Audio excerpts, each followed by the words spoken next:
Baik, selamat malam. Salam sejahtera buat kita semua. Silakan di mute semuanya ya. Kita akan belajar sama-sama mengenai gas detektor dan juga tentang AGT atau Authorized Gas Tester. Silakan nanti jika ingin bertanya langsung di raise hand ya. Langsung raise hand dan kemudian di unmute untuk bertanya. Baik. Yang pertama perkenalkan diri dulu. Nama saya adalah Rahmat Budianto. Kita malam ini akan belajar sharing sama-sama mengenai gas detektor itu sendiri atau tentang orang yang berkompeten menggunakan gas detektor atau authorized gas tester tersebut.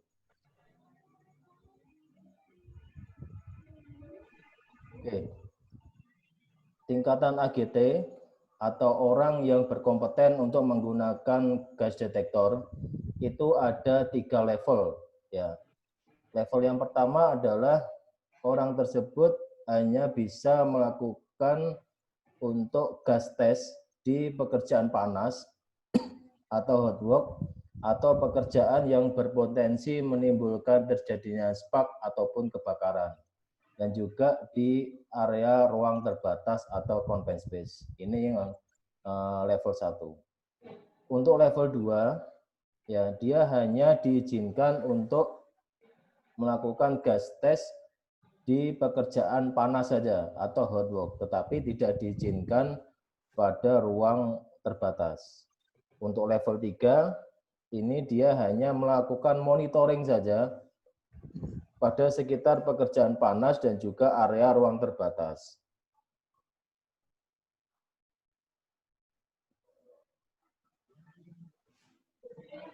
Ini referensinya menurut aturan di Indonesia itu adalah Kemenaker nomor 248 ya tahun 2007 tentang SKKNI, dan kemudian ini sudah ada perubahan lagi ya, yaitu SKKNI nomor 38 tahun 2019 dan juga tentang SNI nomor 19.0232 tahun 2005 tentang nilai ambang batas zat kimia di udara di tempat kerja. Oke, nanti silakan ketika ingin bertanya langsung raise hand ya. Jadi raise hand ini tidak sifatnya tidak untuk menyapa, tapi raise hand ini adalah memberitahukan bahwa ada hal yang ingin ditanyakan. Oke. Berikutnya, kalau menurut aturan internasional itu adalah berdasarkan aturan IEC, yaitu International Electrotechnical Commission, IEC 60079 291 2007, IEC 60079 294 tahun 2009, IEC 60079 293 tahun 2014, dan juga IEC 60079 292 tahun 2015. Tujuan dilakukan gas testing awareness ya, ini adalah yang pertama, mengapa pengujian gas itu dilakukan, supaya kita mengetahui apakah di daerah tersebut terdapat paparan gas-gas yang mungkin berbahaya. Terus yang kedua adalah bagaimana atmosfer yang mudah terbakar yang mungkin ditimbulkan dari pengaruh gas-gas yang di sekitarnya. Sifat gas dan uap yang mudah terbakar. Yang keempat adalah bahaya-bahaya yang terkait dengan H2S dan bahaya lain yang terkait dengan pengayaan O2 dan atmosfer kekurangan oksigen. Termasuk juga dari low explosive limit dan upper explosive limit.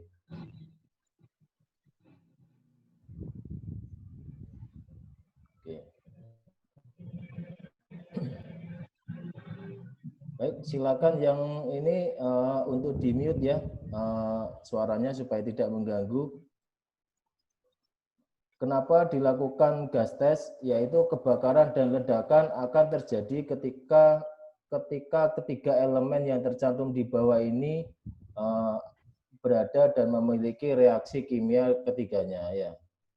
Yaitu seperti yang kita ketahui, ya, segitiga api adalah terdiri dari oksigen, ya, terdiri dari oksigen, panas, dan juga bahan bakar itu sendiri.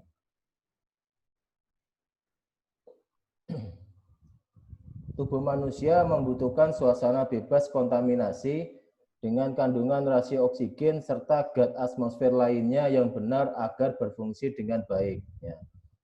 Karena itu sebelum memasuki area yang diduga berikut harus diuji untuk mengetahui apakah kadar oksigen itu berada pada range 19,5 sampai 22,5.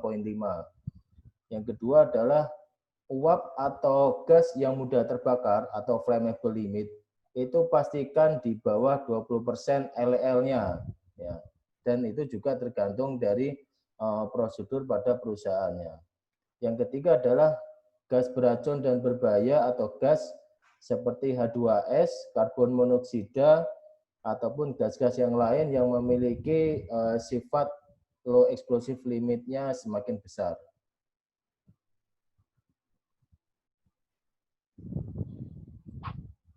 Oke, berikutnya adalah alat uji gas atau gas detektor ini dibedakan menjadi dua, ya, yaitu portable gas detektor dan juga fixed gas detektor, ya. Jadi kalau portable gas detektor artinya gas tersebut bisa mudah dibawa kemana-mana, fleksibel, tetapi sifat jangkauannya adalah hanya untuk personal atau hanya untuk melindungi orang yang memakai gas detektornya. Dan juga untuk portable adalah kemampuan sensornya terbatas. Referensinya adalah ke datasheet manual dari masing-masing gas detektornya. Berikutnya adalah fixed gas detektor. Ya, fixed gas detektor ini adalah gas detektor yang dipasang tetap, permanen. Untuk instalasinya bisa instalasi antar sensor dengan alarm dan juga antar sensor dengan monitor, itu bisa dengan menggunakan kabel atau bisa juga dengan sistem gelombang radio atau wireless. Ya. Semua itu ada kelebihan dan juga kekurangannya.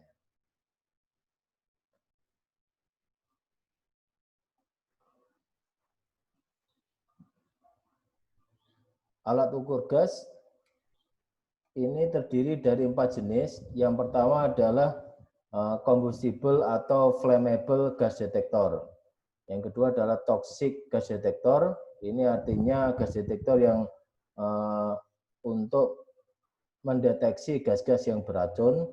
Yang ketiga ini adalah oxygen analyzer. Dia artinya mengukur konsentrasi oksigen, ya, mengukur konsentrasi oksigen. Terus yang keempat, combination atau multi gas detector, ini gabungan dari 3 hal yang di atas, ya.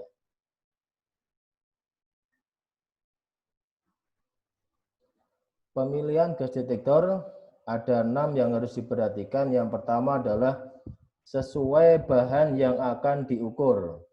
Yang kedua adalah efektif dan efisien. Yang ketiga adalah tingkat ketelitiannya tinggi.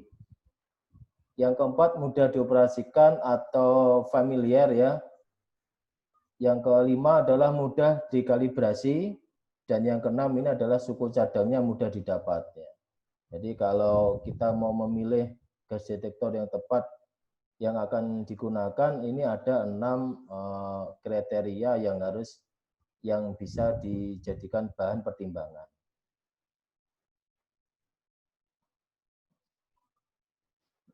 Combustible atau flammable gas detector atau explosive meter ini adalah alat yang digunakan untuk mendeteksi dan mengukur kandungan gas atau uap suatu zat yang mudah menyala atau mudah terbakar. Kalau zaman dulu ini masih sering digunakan, ya, yaitu explosive meter. Explosive meter ini sama prinsipnya dengan gas detektor, cuman kalau di gas detektor itu ditunjukkan dengan perubahan angka, kalau di explosive meter ini ditunjukkan dengan perubahan jarum pada galvanometer. Nah, untuk explosive meter ini juga terdiri dari dua jenis, yaitu jenis portable dan juga jenis fixed. Jenis fixed. Pada prinsipnya, cara kerja explosive meter dan juga gas detektor itu prinsipnya cara kerjanya adalah dengan menggunakan prinsip teori jembatan Wheatstone itu sendiri. Dan penyerapan gasnya adalah dengan penyerapan secara difusi elektrolisa.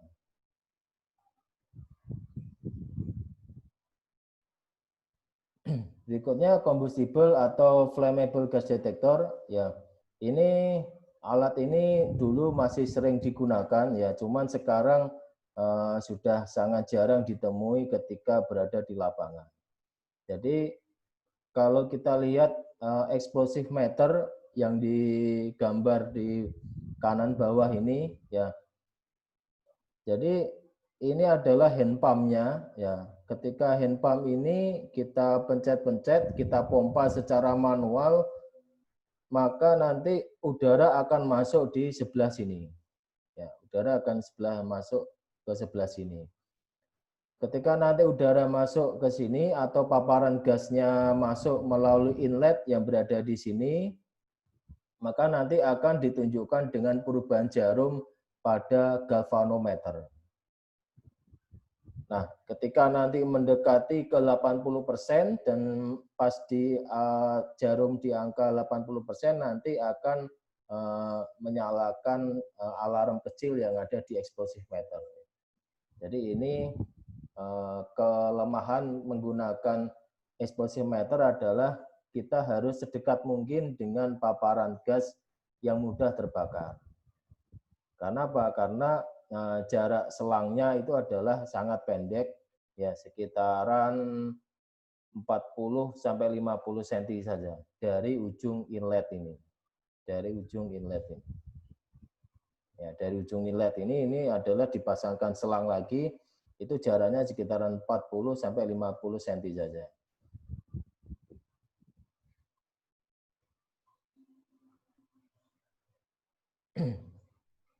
Pada saluran masuk contoh udara atau inlet ini dilengkapi dengan filter supaya untuk mencegah debu dan juga supaya air bisa masuk ke dalam ruang pembakaran. Nah, pada saluran masuk dan saluran keluar ini juga dipasang flashback arrestor, yaitu fungsi dari flashback arrestor ini untuk mencegah terjadinya pembakaran di luar ruang pembakaran. Jadi ketika gas nanti masuk ke dalam explosive meter ya melalui inlet, nanti di dalam explosive meter ini terjadi proses pembakaran. Di mana ketika terjadi proses pembakaran ditangkap oleh sensornya, kemudian dia mengakibatkan perubahan temperatur atau perubahan suhu, di mana hambatan yang di dalam ruang pembakaran itu adalah jenisnya thermal resistant atau hambatan yang mengukur terhadap perubahan temperatur atau perubahan suhu.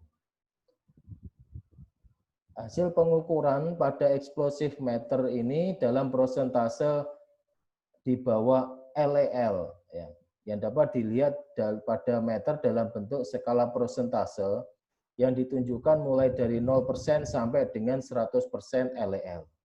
Artinya begini, untuk 0% sampai 100% LEL pada explosive meter itu sama dengan 0 sampai 100% LEL pada grafik flammable range atau grafik area yang mudah terbakar. Alat ini juga dilengkapi dengan tombol rheostat tunggal yang berada di sisi atas kotak yang berfungsi sebagai on-off. Jadi untuk menyalakannya ini tinggal ditekan, diputer tombol yang on-off-nya adalah di sini ya. Ini on-off-nya.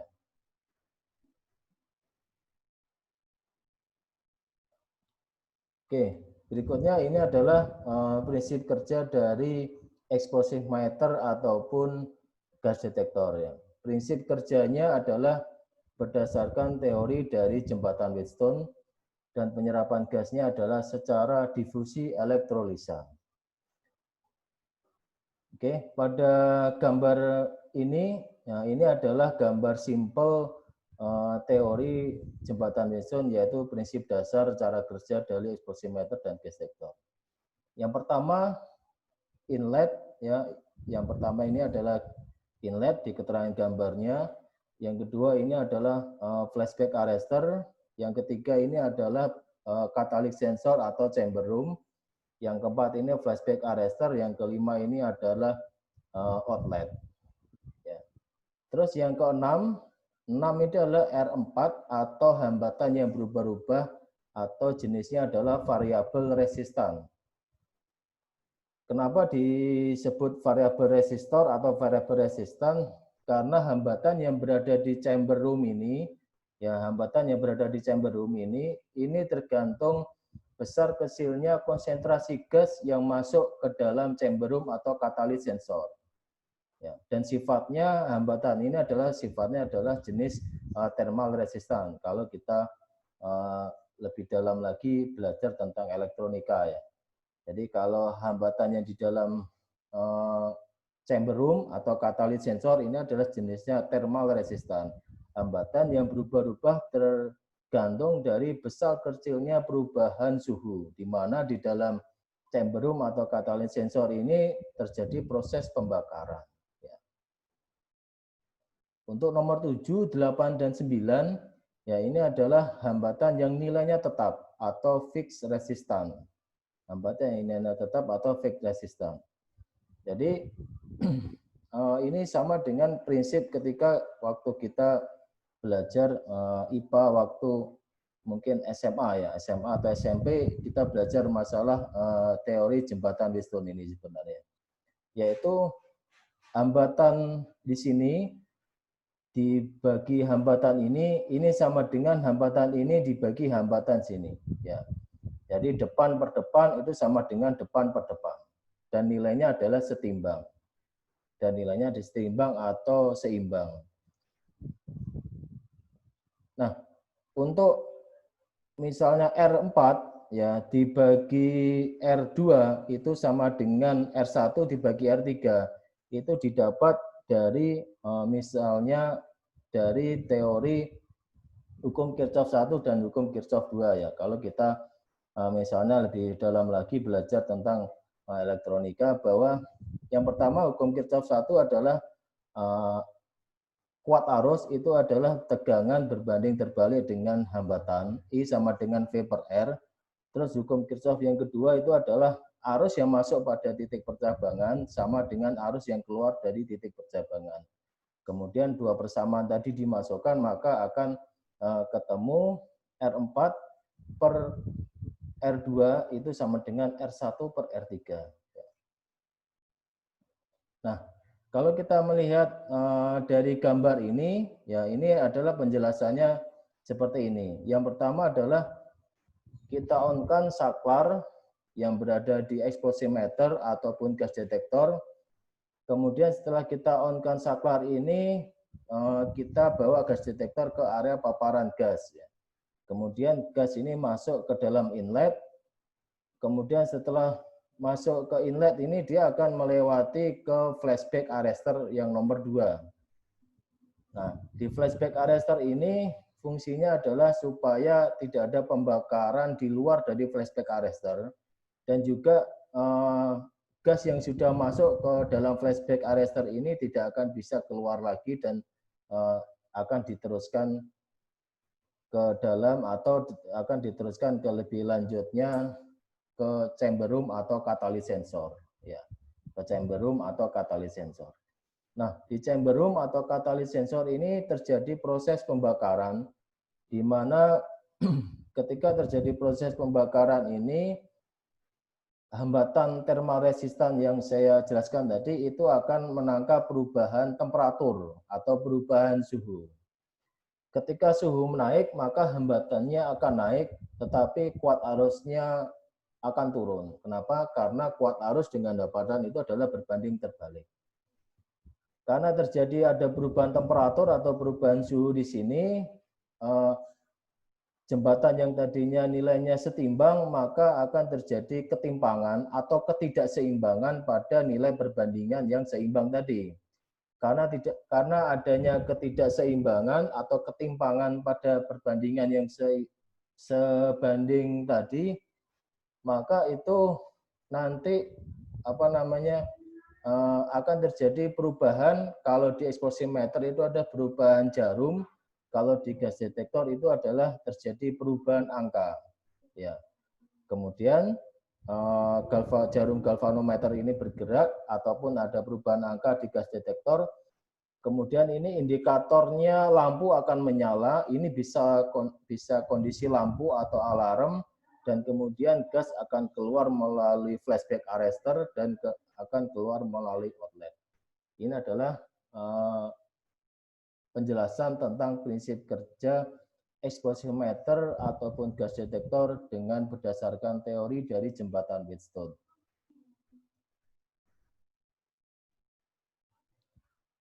Ini adalah bagian-bagian exposimeter, ya, bagian-bagian dari exposimeter. Yang di sini adalah yang paling atas, ini adalah semacam keramik, ya, atau partikel-partikel kecil yang berfungsi sebagai penyaring dan juga nanti melewatkan gas-gas yang terpapar itu ke dalam filamen atau ruang pembakaran atau chamber room tadi. Nah, yang ada ujung-ujung ini adalah sensor-sensor filamen, ya. Ini adalah sensor-sensor filamen tadi. Ini adalah sensor-sensor filamen. Ini contoh sensor dari yang terdapat pada explosive meter. Ketika kita misalnya bongkar untuk gas detektor, ya, ketika kita bongkar untuk gas detektor, maka sama sebenarnya dengan teori seperti ini, ya, sama dengan. Cuman untuk gas detektor sensornya lebih simpel lagi, dimensinya lebih simpel lagi, bukan yang masih bentuk agak besar seperti baut ini, ya. Penangkal nyala balik atau flashback arrestor ini adalah mencegah kemungkinan penyebaran nyala api dari ruang pembakaran dan terletak pada saluran masuk dan juga saluran keluar. Yang tadi saya jelaskan pada grafik yang sebelumnya ini, ya. Jadi flashback arrestor berada di depan saluran masuk ini dan juga di bagian terakhirnya.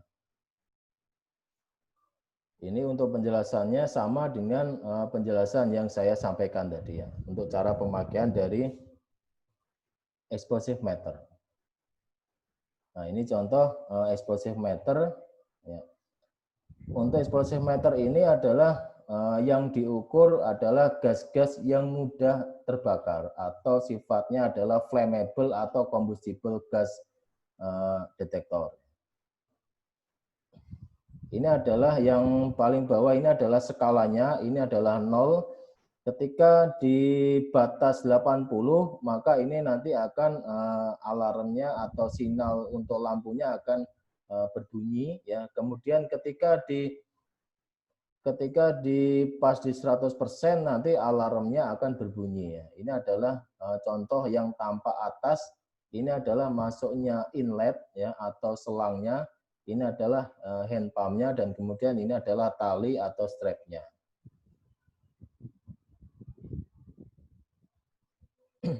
Berikutnya ini adalah tube detektor atau manual pump.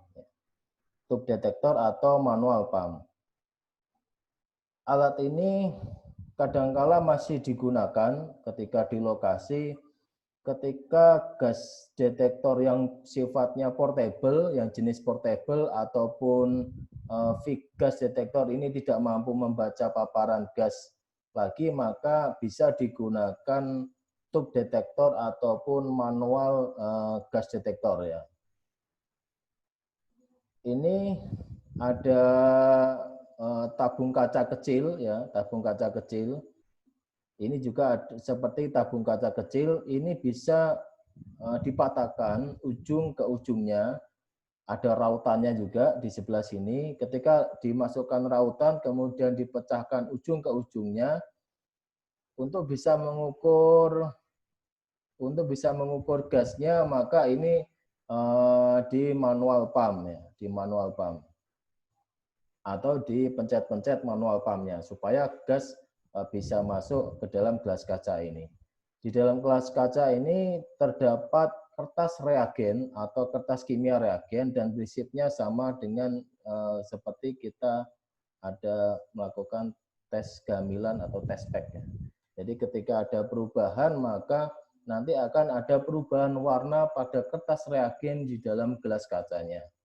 Kelemahannya adalah harganya yang sangat mahal, tidak efektif, tetapi kelebihannya adalah untuk ininya masih bisa disimpan lagi untuk hasilnya, hasil recording atau rekaman dari pengambilan gas secara manual ini. Dan ketika menggunakan hand pump atau manual gas detektor ini adalah pastikan penggunanya adalah menggunakan alat bantu pernapasan minimal adalah SCBA. Kenapa? Karena biasanya ketika menggunakan manual pump atau manual gas detektor ini paparan gasnya sudah melebihi kemampuan dari portable gas detektor maupun bahkan bisa melebihi kemampuan dari fixed gas detektor. Kenapa? Karena tiap sensor di gas detektor, baik portable maupun fix, itu punya kelemahan maksimum bacanya.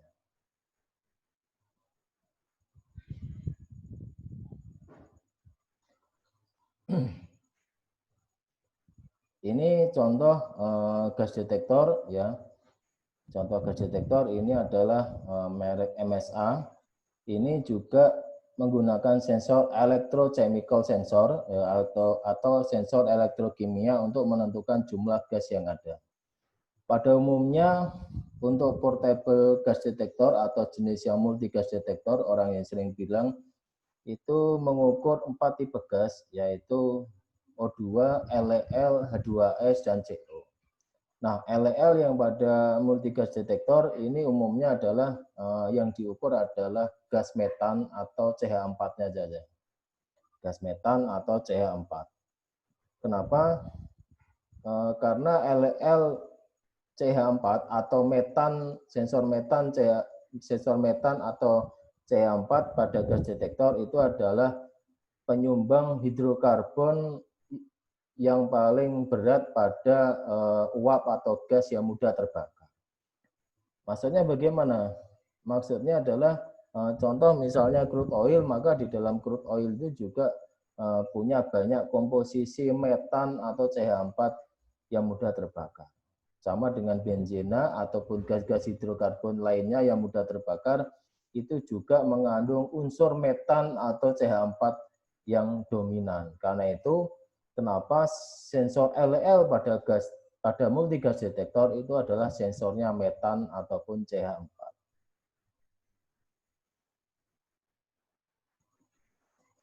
Berikutnya adalah toxic gas detektor.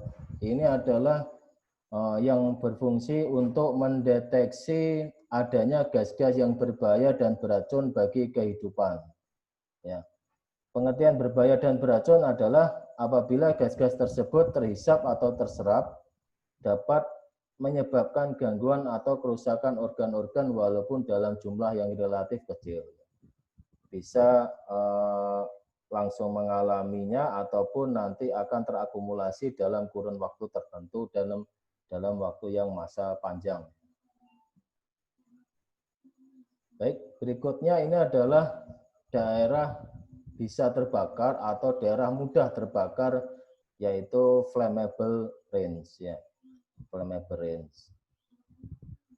Nah, untuk daerah bisa terbakar atau flammable range ini ada dua sumbu X dan sumbu Y, ya. Sumbu X ini adalah konsentrasi oksigen dari 16% sampai 21%, dan sumbu Y ini adalah konsentrasi uap atau gas yang mudah terbakar dari LFL sampai UFL, atau dari titik LEL sampai titik UEL. LEL adalah low explosive limit dan UEL adalah upper explosive limit. Batas bawah mudah terbakar dan juga batas atas mudah terbakar. Oke, nah flammable range sendiri ini adalah pada daerah yang diarsir, ya, pada daerah yang diarsir. Jadi pengertian flammable range atau daerah yang mudah terbakar itu adalah daerah yang mudah terbakar yang dibatasi oleh konsentrasi oksigen dari 16% sampai 21% dan konsentrasi uap atau gas yang mudah terbakar itu dari titik LEL sampai ke titik UEL. Itu adalah pengertian flammable range secara lengkap. Nah, daerah di sebelah kanan dari titik 16% ini adalah daerah kekurangan oksigen. Sedangkan di sebelah kiri dari 21% ini adalah daerah kaya O2. Nah, daerah yang aman untuk melakukan pengukuran dengan menggunakan gas detektor itu adalah daerah berada di bawah LFL atau di bawah LL. Ya, kenapa? Karena yang pertama adalah konsentrasi oksigennya itu lebih besar daripada konsentrasi uap atau gas yang mudah terbakar. Dan yang kedua adalah ini adalah di bawah LEL atau di bawah low explosive limit. Nah, yang di LEL yang di gas detektor ya itu ketika LEL di gas detektor itu sudah menunjukkan nilai 100%, ya nilai 100%, maka itu berada tepat di titik LFL atau di titik LL ini. Karena itu 0 sampai 100% LL di gas detektor, ini range-nya berada di sini. Ya, berada di sini, berada di mulai titik 0 sampai titik LL.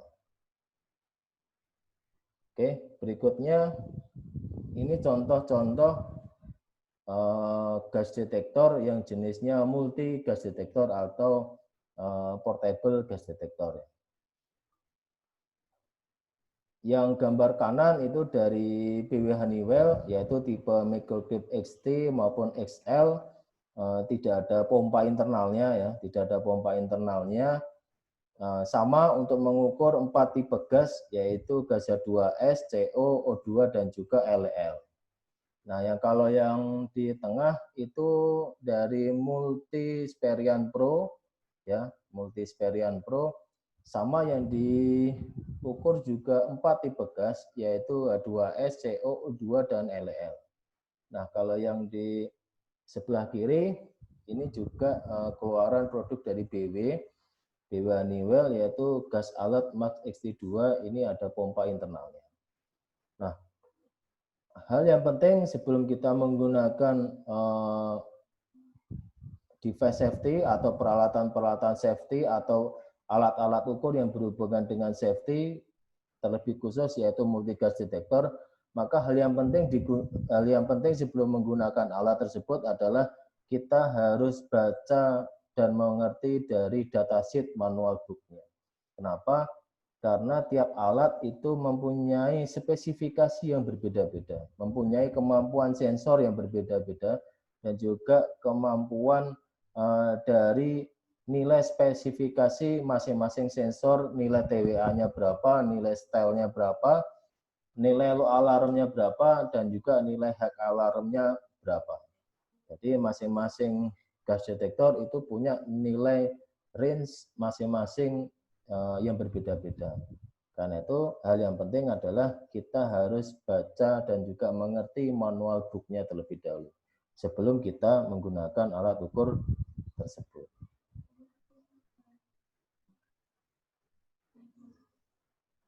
Oke, ini contoh bagaimana cara menggunakan atau cara presentasi multi gas detektor, ya.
Oke, baik. Mungkin ada yang tanyakan sampai saat ini?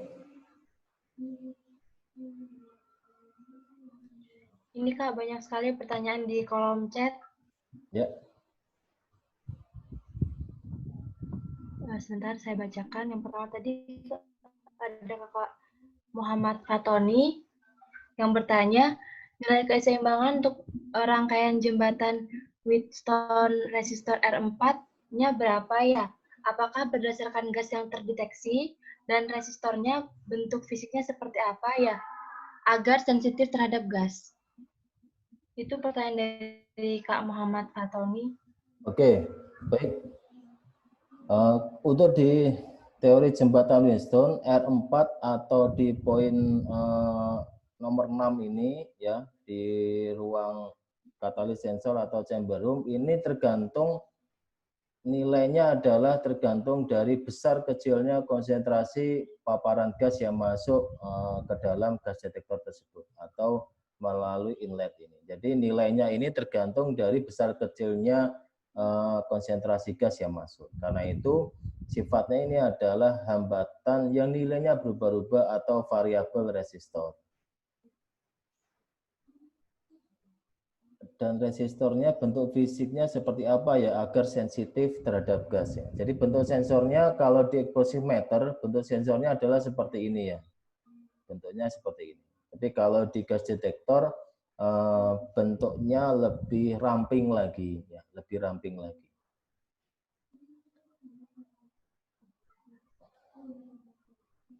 Oke, berikutnya pertanyaan yang kedua dari Muhammad Fatoni, range nilai gas yang bisa diukur berapa ya Pak? Jadi untuk range nilai gas yang bisa diukur seperti yang saya jelaskan tadi ya. Hal yang terpenting sebelum kita menggunakan gas detektor ataupun device safety yang lainnya, maka pastikan kita membaca datasheet atau manual dari brand ataupun alat tersebut ya. Karena setiap alat itu mempunyai nilai spesifikasi yang berbeda-beda. Dasarnya apa atau panduannya apa? Panduannya adalah berdasarkan datasheet manualnya. Oke ya. Terus berikutnya dari Pak Doni Pudiarto, mohon dijelaskan apakah perbedaan persentase LR dan persentase volume ada detektor yang parameter deteksinya dari kedua pembacaan itu. Ini oke ya. Jadi untuk di gas detektor itu nilai yang terbaca itu adalah satuannya adalah ppm dan juga persen. ppm dan juga persen. ppm adalah part per million, ya ppm adalah part per million, yaitu satu bagian dibagi 1 juta. Itu adalah pengertian part million. Kalau persen atau di mana 1%, 1% itu adalah sama dengan 10.000 ppm. 1% itu adalah 10.000 ppm.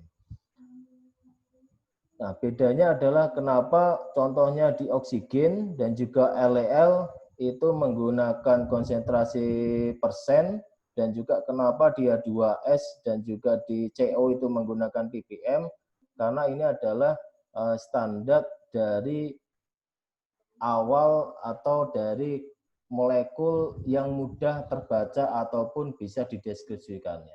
Kenapa? Karena ada yang lebih mudah dijadikan persen dan juga ada yang lebih mudah dijadikan ppm.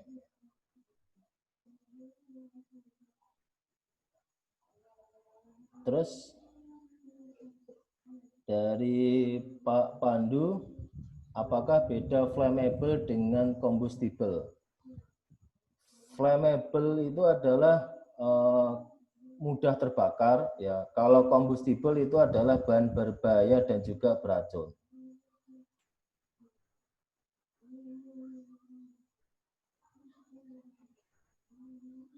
Sebenarnya istilahnya juga hampir sama ya, atau combustible atau flammable gas detector ini. Hanya beda penggunaan ataupun orang yang menggunakan istilahnya. Ada yang bilang orang lebih nyaman dengan combustible ataupun ada juga orang yang lebih nyaman menggunakan flammable gas detector. Nah, pada dasarnya dari 4 jenis gas tadi ya ini kalau zaman dulu ya ini bisa dipisah-pisah. Kalau yang sekarang ini lebih simpel yaitu dengan menggunakan kombinasi atau multi gas detektor. Di dalam kombinasi atau multi gas detektor itu juga terdapat combustible atau flammable gas detektor, termasuk juga yang toksik ataupun oksigen analyzer itu juga berada di multi gas detektor. Tetapi ada juga produk yang sifatnya dia satu gas detektor itu hanya bisa mendeteksi single gas saja, yaitu misalnya dia hanya bisa mendeteksi LL saja, maka itu juga bisa disebut dengan flammable gas detector atau combustible gas detector. Atau gas detektor tersebut bisa membaca CO ya atau H2S, maka itu juga dinamakan toxic gas detector, atau juga bisa juga orang lebih simpelnya adalah personal gas detector atau PGD. Jadi ini sebenarnya istilah-istilah saja ya, istilah-istilah, tapi ketika dalam praktek penggunaan ini bisa disederhanakan sesuai dengan deskripsi dari pengguna yang memakainya. Contohnya adalah oksigen analyzer ya, oksigen analyzer. Ini untuk mendeteksi oksigen, tetapi ketika kita di lapangan atau di industrial ya, ini lebih familiarnya adalah gas detektor yang hanya bisa mengukur oksigen saja. Terus berikutnya dari Pak Muhammad Fatoni, apakah alat gas detektor analog lebih bagus daripada yang digital, Pak? Oke.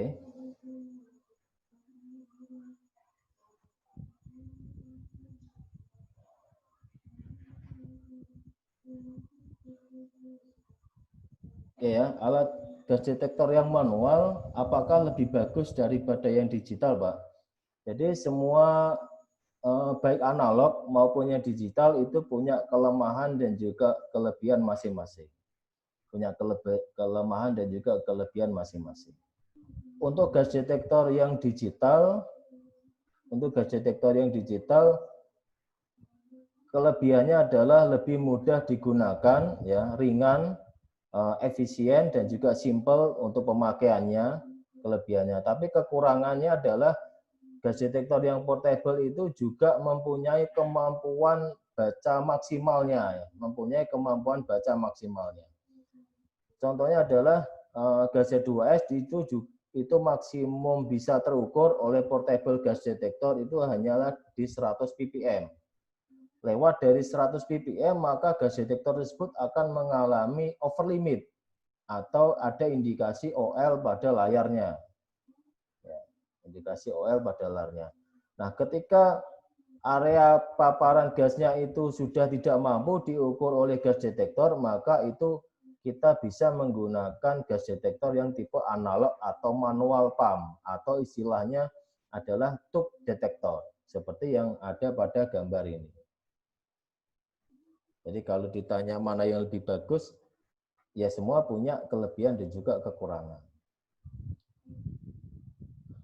Baik, berikutnya dari Pak John Peter, berapakah jarak minimal penggunaan PGD dari titik panas atau sumber gas? Jarak minimal penggunaan sebenarnya tidak ada standarnya juga, karena ketika kita baca di datasheet manualnya itu juga tidak disebutkan jarak minimalnya. Tetapi ketika kita misalnya pada jarak 4 meter dari paparan gas itu sudah terdeteksi, maka sebenarnya kita tidak perlu mendekat. Itu contoh yang simpelnya seperti itu. Oke, ada yang raise hand, silakan kalau ingin bertanya di unmute Pak atau Ibu. Baik, kepada Kak Mukhtiar, untuk bisa unmute.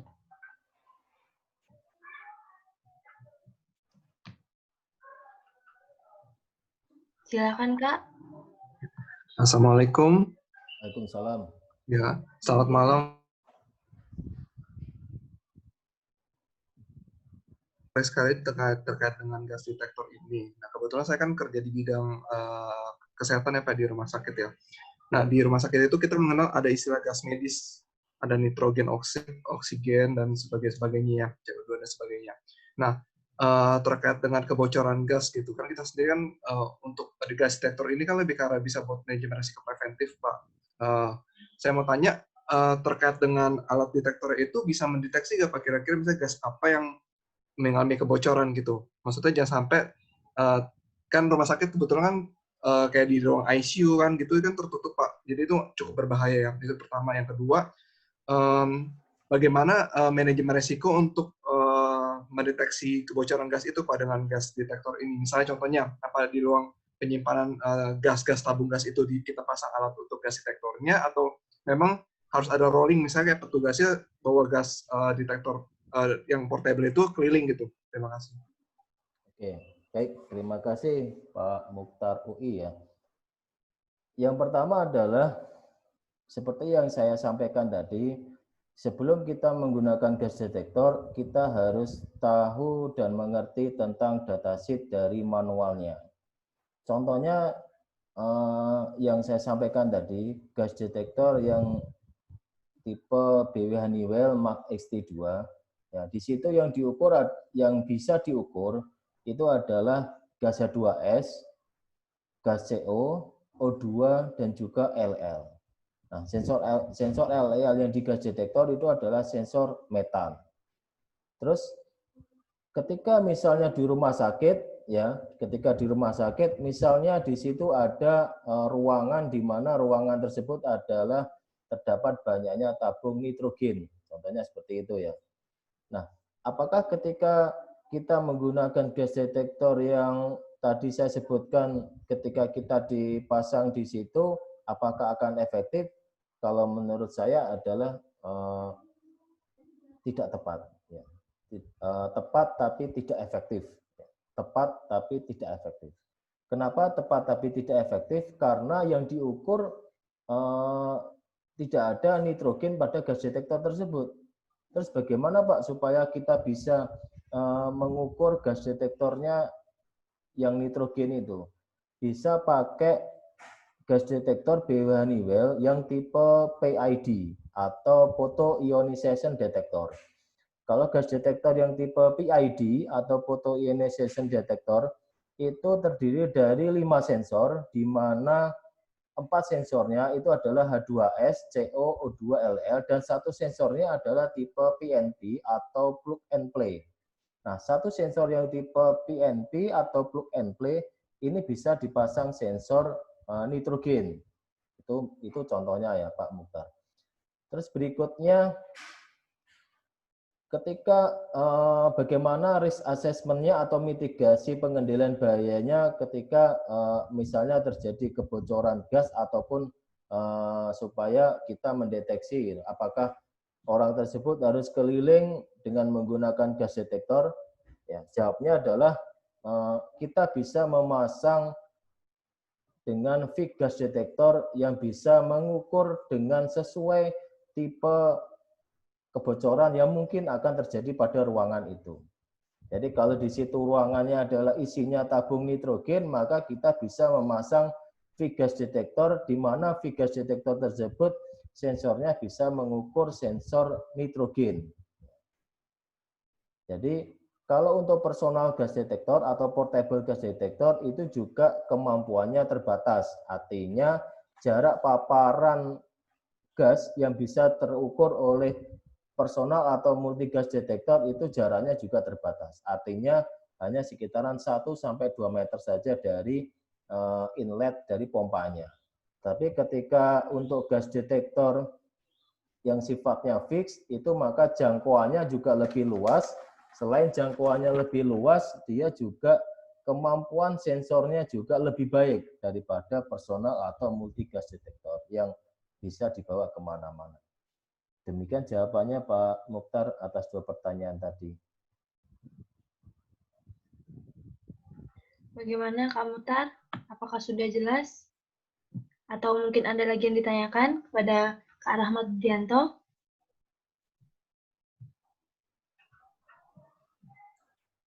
Ya Pak, sudah jelas Pak. Terima kasih Pak.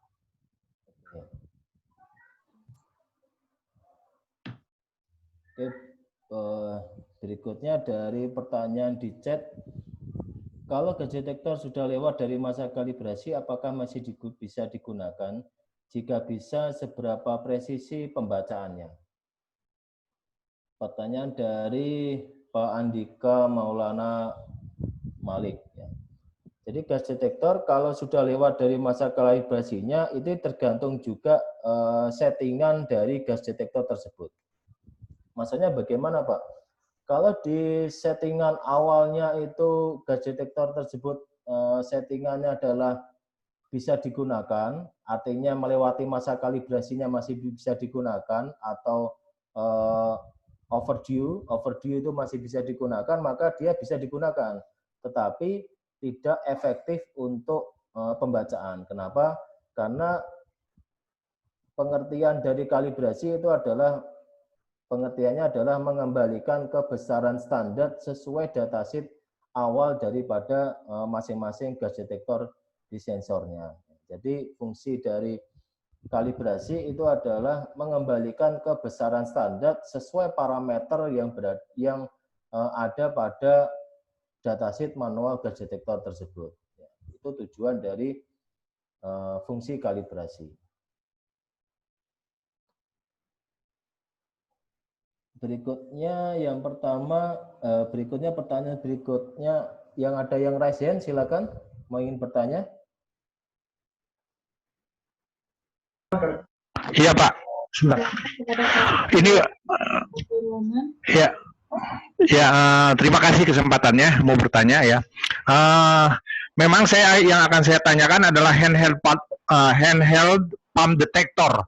Nah biasanya saya gunakan ini ketika saya sedang melakukan well testing. Nah yang saya akan tanyakan di sini, kita punya beberapa range tube untuk H2S.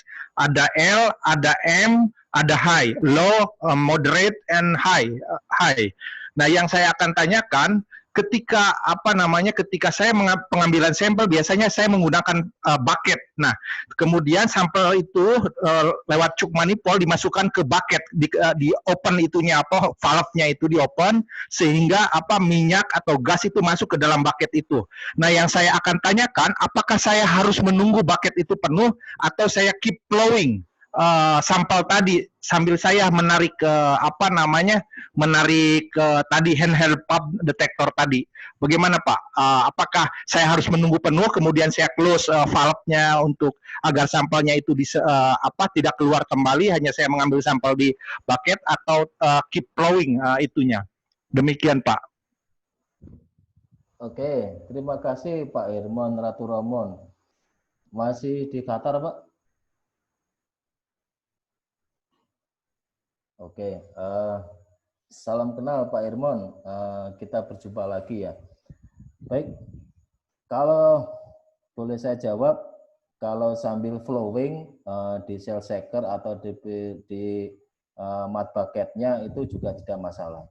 Karena ketika lagi flowing itu biasanya adalah lumpur ataupun sampelnya masih dalam kondisi panas.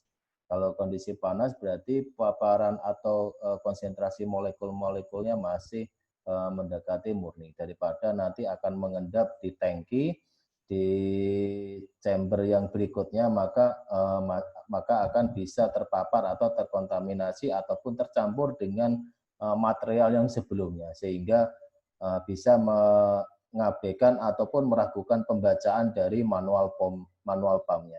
Demikian jawabannya Pak Irmon Raturomo. Baik, berikutnya yang mau bertanya, yang raise hand, silakan Bapak-bapak maupun Ibu-ibu. Pak Doni Pudiarto, silakan mau bertanya Pak.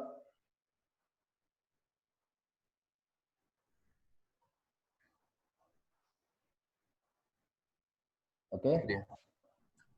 Ya, Pak, baru bisa di-unmute. Pak, mohon maaf Pak, izin bertanya Pak, terima kasih atas kesempatannya. Pak, mungkin bisa dijelaskan kembali Pak terkait dengan pembacaan gas detektor yang tadi LEL Pak ya. Kalau seandainya di detection kami menunjukkan 100% LEL, nah itu apakah sudah flammable? Nah, kalau misalnya cuma 10% nih LEL, itu apakah udah flammable? Nah, ini kalau misalnya kalau tadi di bawah range flammable yang ada grafiknya tadi, kalau di bawah itu kan tidak flammable. Tapi kalau misalnya ada sumber panas, nah itu seperti apa Pak kondisinya Pak? Terima kasih Pak. Oke, sebentar, saya cari ininya. Ini maksudnya ya? Iya. Oke, sebentar. Sebentar, saya cari materi yang lain yang supaya lebih jelas ya. Sebentar.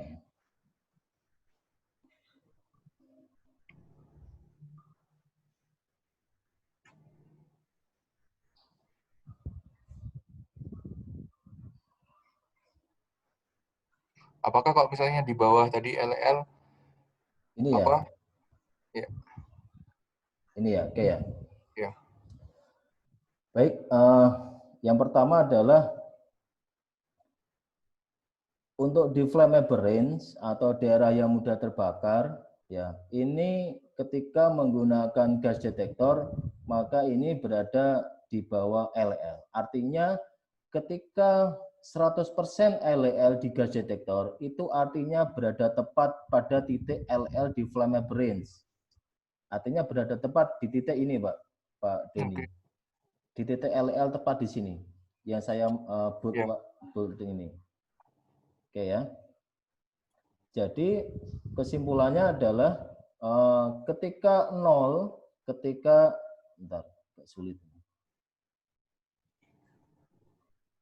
Oke. Dari 0% sampai 100% LL di gas detektor itu adalah range-nya berada di sini, Pak Denny. Range-nya adalah berada di sini. Iya, Pak. Gitu.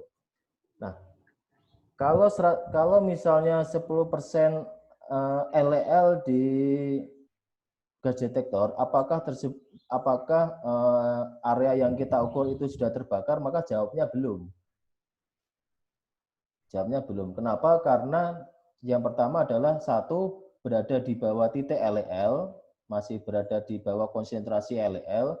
Yang kedua adalah kita lihat faktor dari segitiga api itu sendiri, yaitu panas, bahan bakar, dan juga udara dan reaksi ketiganya. Kalau dua hal ini terpenuhi, maka daerah itu bisa terbakar. Nah, kadangkala ketika kita dulu menggunakan explosive meter, itu sudah jarumnya sudah mentok di angka 100%. Tapi kenapa itu di daerah yang kita ukur itu yang menggunakan explosive meter itu belum terbakar? Ya jawabnya mungkin karena belum ada pemicunya. Seperti itu. Tapi area tersebut sudah masuk kategori daerah yang bisa terbakar atau daerah yang mudah terbakar. Demikian jawabannya Pak Doni Budianto. Berarti kalau misalnya tadi penunjukannya di bawah 100%, itu ketika ada api, Pak, itu resiko untuk kebakarnya ada tapi kecil gitu, Pak? Atau ada tapi kecil, ya ada tapi kecil karena mungkin volume dari fuel atau volume dari bahan bakarnya masih belum tercapai, Pak. Tapi kalau volume oksigennya sudah tercapai.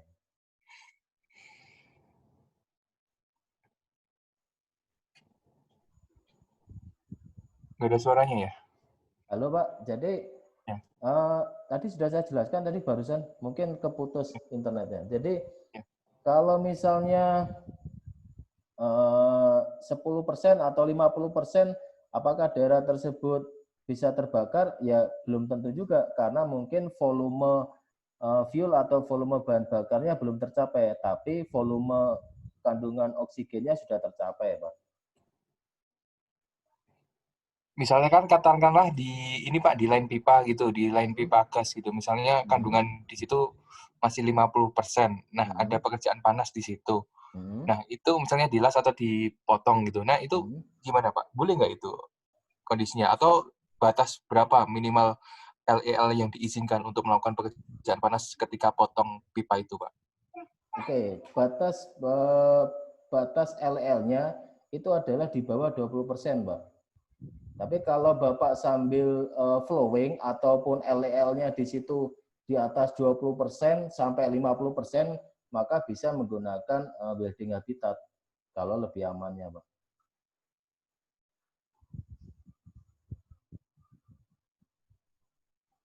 Kalau menggunakan welding habitat, maka mitigasi atau pengendalian bahayanya lebih baik lagi daripada kita hanya menggunakan alat gas detektor untuk mengetahui apakah range-nya di bawah atau di atas 20% tersebut, Pak.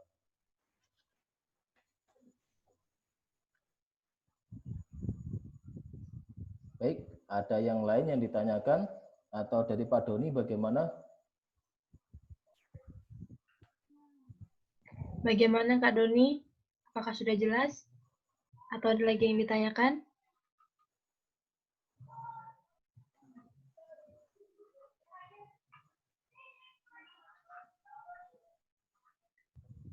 Lanjut ke pertanyaan di kolom chat saja, Pak.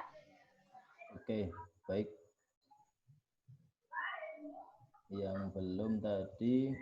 Dari Kak Ahmad Ali Afandi. Oke, dari Pak Ahmad Ali Afandi, kalau pakai gas detektor di ruangan yang gelap disarankan pakai yang mana Pak?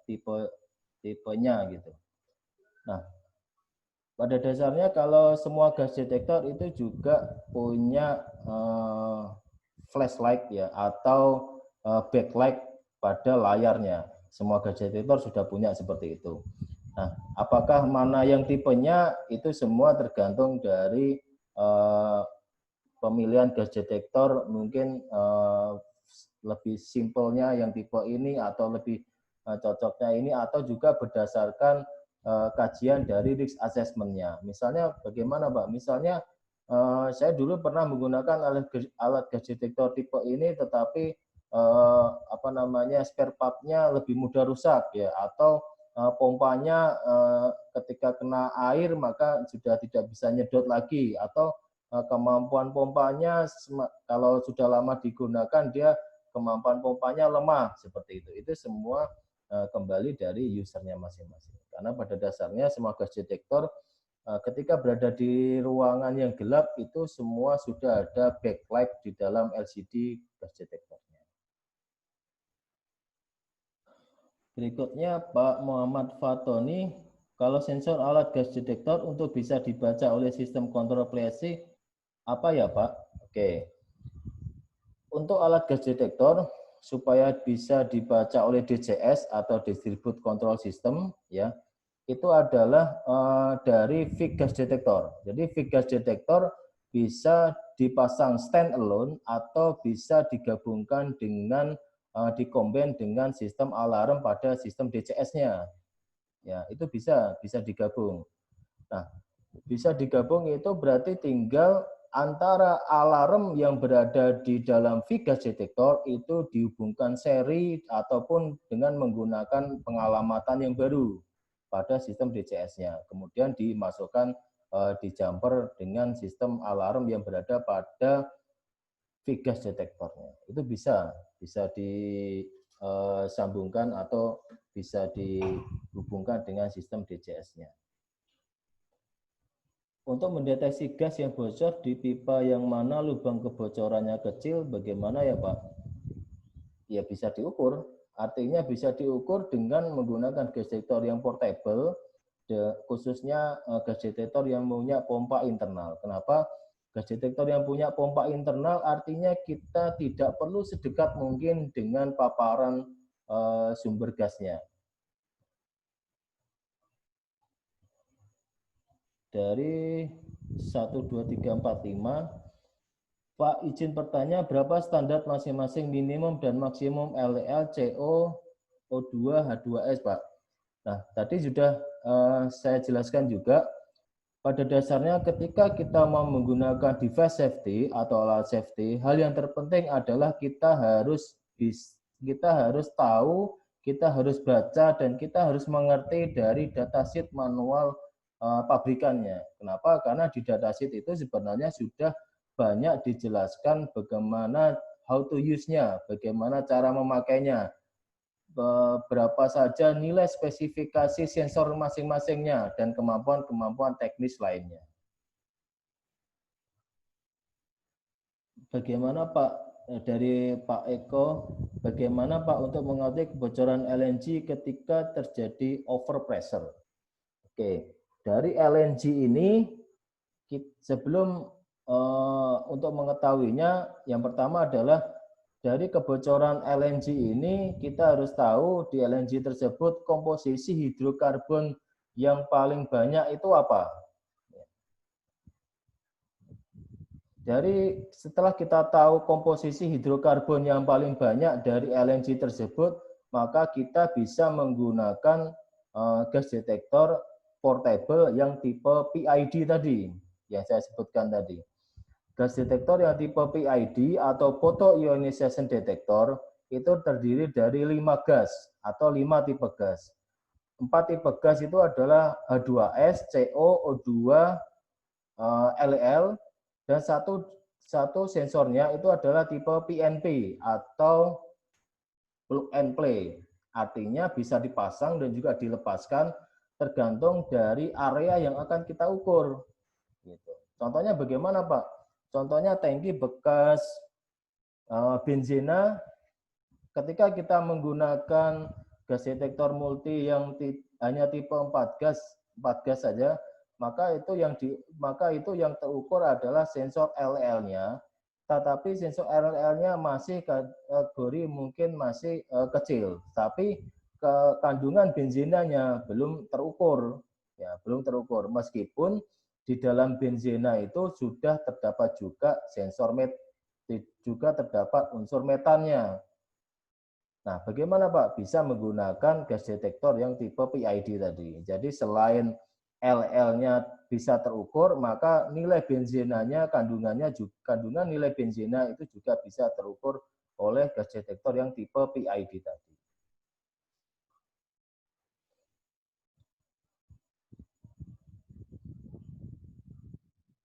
Oke, dan berikutnya pertanyaan dari Pak Pandu. Pak, tolong dijelaskan lagi batasan lower flammable limit dengan lower explosive limit. LFL atau LEL itu sama saja, Pak. Lower flammable limit dengan lower explosive limit sama saja. Pengertiannya sama. Batas terendah kandungan uap atau gas yang mudah terbakar. Pada titik ini. Sama dengan UFL atau UEL itu juga sama. Upper flammable limit dengan upper explosive limit itu juga sama pengertiannya. Batas konsentrasi uap atau gas yang mudah terbakar pada bagian atas atau pada batas atasnya.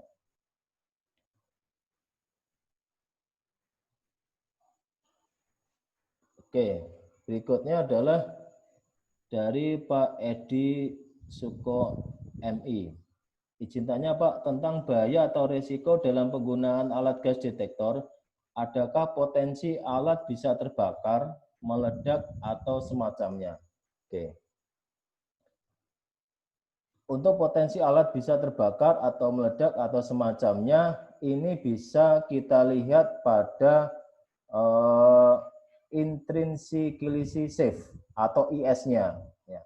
Atau bisa kita lihat dengan pada kategori IP-nya atau ingress protection-nya. Ya, ingress protection-nya.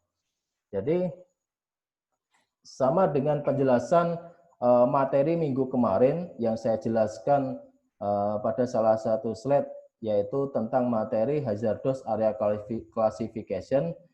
Pada materi subbab tentang ingress protection, ketika misalnya IP 67 gitu ya, IP 67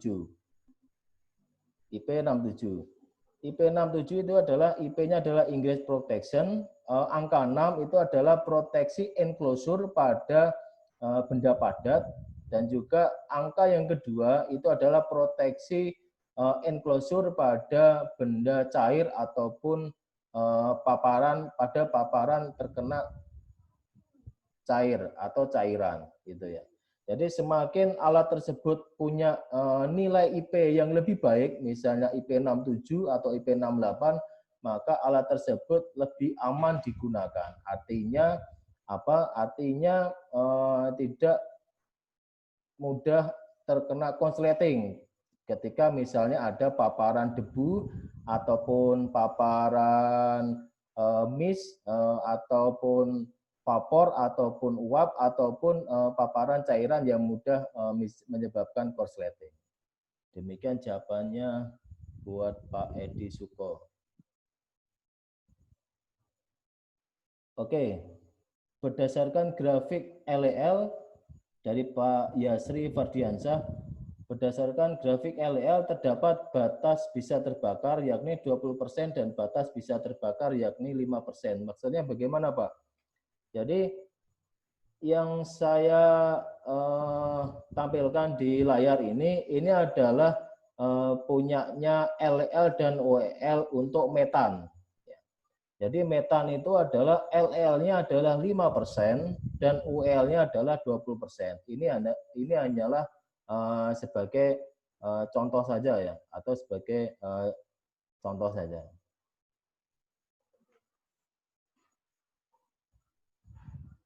Oke, terus nah di sumbu Y ini adalah hidrokarbon uap atau gas yang mudah terbakar. Kalau 5% ini adalah punya metan, UL-nya adalah 20% punya metan juga. Kalau crude oil ini adalah 1% sampai 10%, benzinnya itu adalah 1,2 sampai 7,6%, dan H2S adalah 4,3%, LEL-nya sampai 46%. Jadi ini harusnya saya kasih keterangan juga 5% dan 20% ini adalah nilai LEL-nya ya.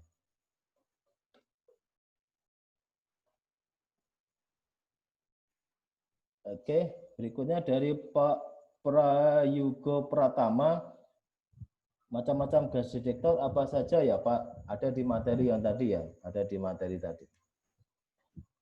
Dari berikutnya dari inisial VJ_M, izin bertanya Pak, apakah ada sensor gas detektor portable atau personal yang bisa menjangkau jarak yang agak jauh, misalnya untuk mengecek kebocoran pada jaringan pipa natural gas di atap gedung. Baik, kalau kita lihat di datasheet dari manual booknya, ya dari manual booknya, bahwa gas detektor ini kemampuannya juga terbatas khususnya untuk ketika dia memapar gas ya. Khususnya dia ketika memapar gas. Artinya untuk gas detektor yang punya pompa internal di dalamnya itu juga punya jarak jangkau maksimal untuk bisa gas tersebut terbaca dengan baik. Berapa meter? Yaitu pada jarak sekitaran 3 sampai hanya 5 meter. 3 sampai 5 meter. Karena itu ketika kita beli aksesoris gas detektor yaitu selang atau hose-nya, maka selang atau hose-nya itu hanya maksimal pada jarak 3 sampai 5 meter saja. Terus bagaimana Pak untuk menjangkau jarak yang jauh? Maka bisa digunakan oleh VIC gas detektor.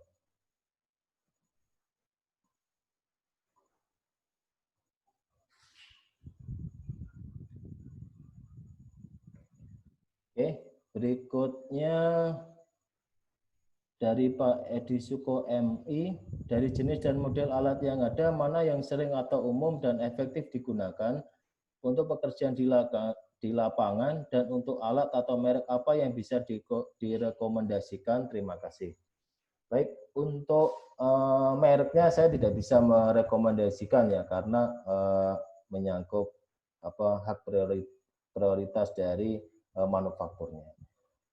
Dan seperti yang saya jelaskan tadi ya, sebelum kita menggunakan alat ukur atau pemilihan gas detektor, ini 6 kriteria ini yang akan selalu dijadikan panduan buat bapak-bapak maupun ibu-ibu ketika akan memilih gas detektor. Yang pertama adalah sesuai bahan atau sesuai paparan gas yang akan diukur. Berikutnya adalah efektif dan efisien. Ya, yang ketiga adalah tingkat ketelitiannya tinggi.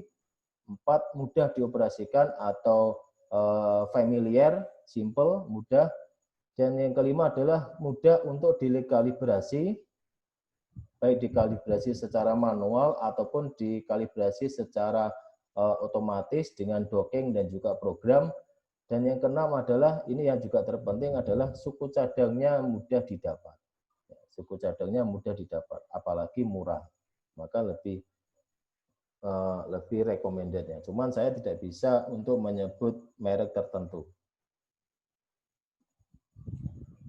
Berikutnya dari Pak Muhammad Amrul Faruk, izin bertanya Pak, untuk pengukuran kandungan gas di dalam tongkang ketika tutup palka sudah dibuka, untuk pengukuran lebih tepat melalui dekat lubang palka atau pakai alat bantu tali supaya gas detektor bisa masuk ke dalam tongkang lebih dalam, Pak. Terima kasih. Dari Pak Muhammad Amrul Faruk. Oke. Saya coba lanjutkan slide-nya. Bentar ya.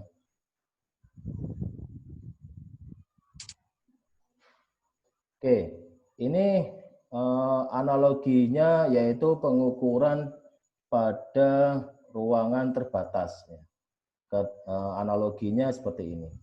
Nah, seperti yang saya jelaskan tadi, kemampuan maksimal gas detektor yang tipe portable, khususnya pompa itu adalah pada jarak 3-5 meter dari paparan gas sumbernya.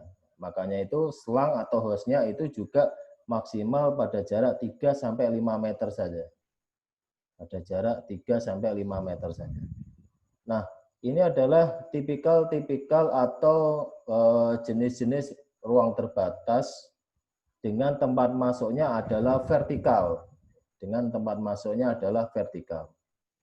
Nah, ini yang pertama, contoh yang di atas ini, ketika kita mengukur yang pertama kali, ya itu adalah pastikan selang ini diukur yang lebih dalam atau paling dalam dulu. Kenapa?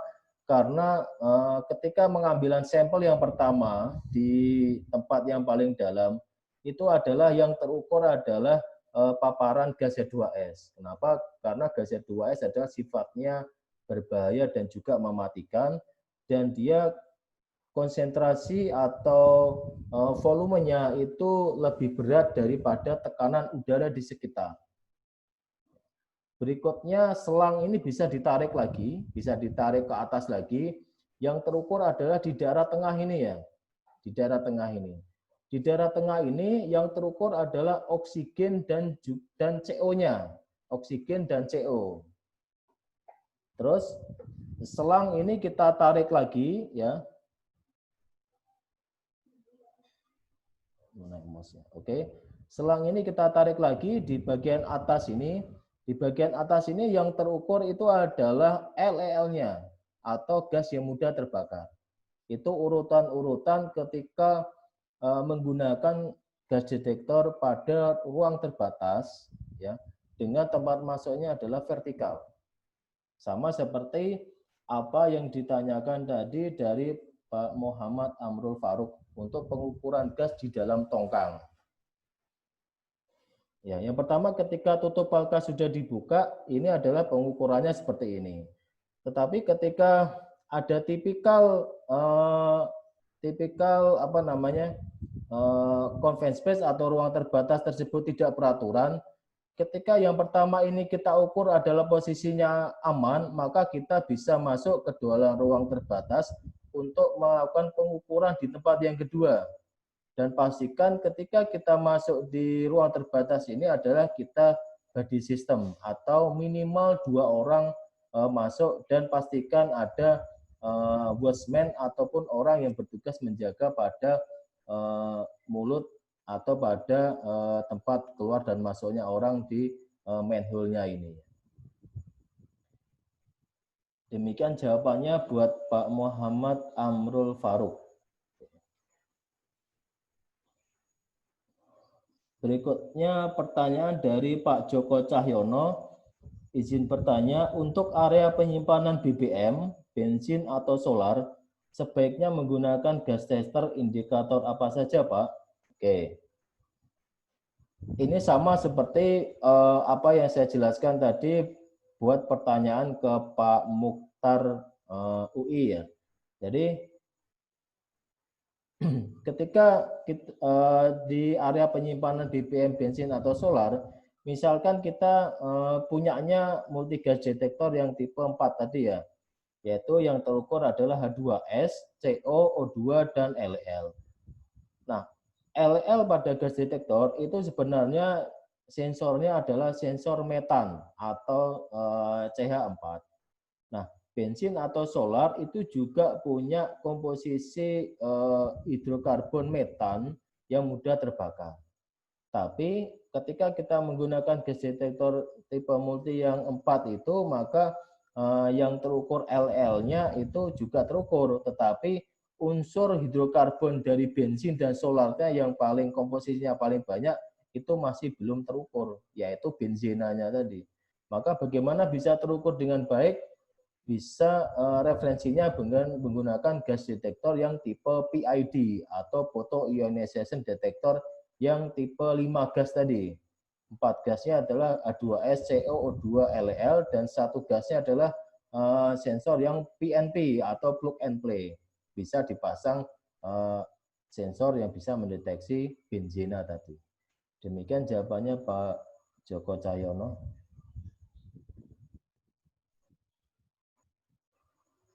Oke, berikutnya dari Fatimah Azharo. Malam Pak, bagaimana kita menentukan batas aman gas berbahaya sebelum memasuki ruang terbatas? Jawabannya ada di sini yang saya jelaskan tadi. Ya. Jadi yang pertama adalah ketika kita mengulurkan selang ke dalam ruang terbatas, ya, ke dalam ruang terbatas, maka yang pertama terukur di sini adalah gas H2S-nya. Kenapa? Gas H2S ini adalah konsentrasi atau volumenya, ya, berat jenisnya itu lebih berat daripada udara. Karena itu selalu umumnya berada di paling bawah ini. Terus kemudian selang atau hose-nya ini bisa kita tarik di perlahan-lahan sampai di posisi tengah di ruang terbatas. Nah, yang di tengah ini yang terukur adalah CO, gas karbon monoksida, dan juga O2. Dan O2. Nah, berikutnya setelah itu kita angkat lagi ke paling atas, ini adalah yang terukur adalah LEL atau gas yang mudah terbakar. Nah, LL ini adalah berat jenisnya lebih ringan daripada udara. Jauh lebih ringan daripada udara. Itu adalah 4 langkah atau cara menggunakan gas detektor, pengukuran dengan menggunakan gas detektor pada ruang tertutup tipikal dengan tempat masuknya adalah manhole-nya secara vertikal. Oke, baik. Ada yang lain yang mau ditanyakan? Silakan, Bapak, Ibu-ibu. Silakan teman-teman jika ada yang ditanyakan kepada trainer kita, silakan raise hand ataupun bisa chat di kolom chat.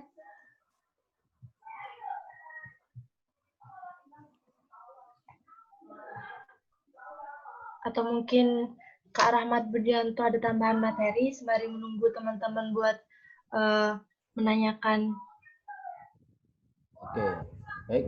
Kita lanjutkan materi selanjutnya ya. Oke, ini flammable range sudah dibahas, ini multi gas detector. Ini tadi video penggunaan cara bagaimana cara menggunakan multi gas detector yang Dewi Haniwal di Pemak ST2. Oke, ini berikutnya channel YouTube saya ya. Silakan kalau mau like dan subscribe. Ini ada banyak penjelasan tentang K3 migas itu sendiri. Mulai dari peraturan perundang-undangan, gas detektor, investigasi, hazardous area classification, APAR, SCBA, sound level meter, dan lain sebagainya. Silakan kalau mau ingin belajar. Oke. Berikutnya ini adalah tabel flammable range dari berbagai uap hidrokarbon, ya, yaitu dari range LFL sampai WFL. Ya, dari range LFL sampai WFL. Crude oil 1% sampai 20% dan sampai dengan heksan 1,1 sampai 7,5. Oke, berikutnya ini adalah cara pembacaan persentase gas, yaitu ketika explosive matter pada crude oil itu menunjukkan angka 60, ya ini adalah yang dicontohkan adalah explosive matter. Jadi kalau explosive matter ini masih menggunakan perubahan jarum, ya. maka konsentrasi gas atau uap yang ada di lokasi tersebut adalah 60/100 dikali dari LL dari crude oil-nya. Karena LL di crude oil, kalau kita lihat ini adalah LL-nya adalah 1%, ya maka adalah 60/100 dikali 1%. Kenapa dikali LL-nya? Karena kalau ketika cukup dikali LL itu sudah menunjukkan 100%, maka itu tidak perlu dikali ke UL-nya. Karena di titik LL-nya saja sudah terbakar, apalagi di titik UL.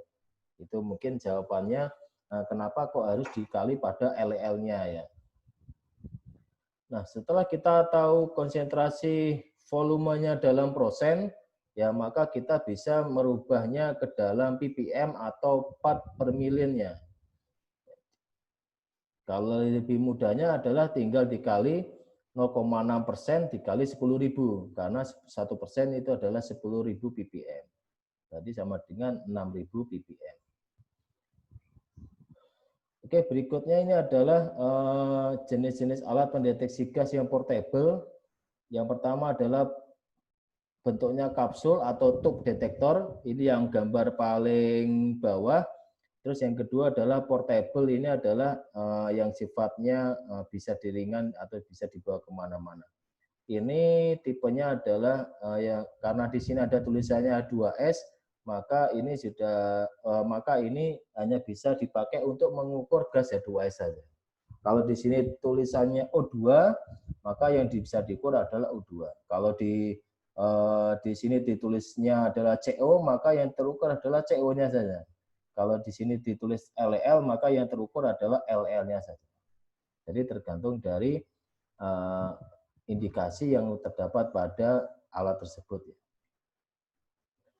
Nah, ini berikutnya sama dengan penjelasan saya tadi, yaitu jenis kapsul atau tube detektor.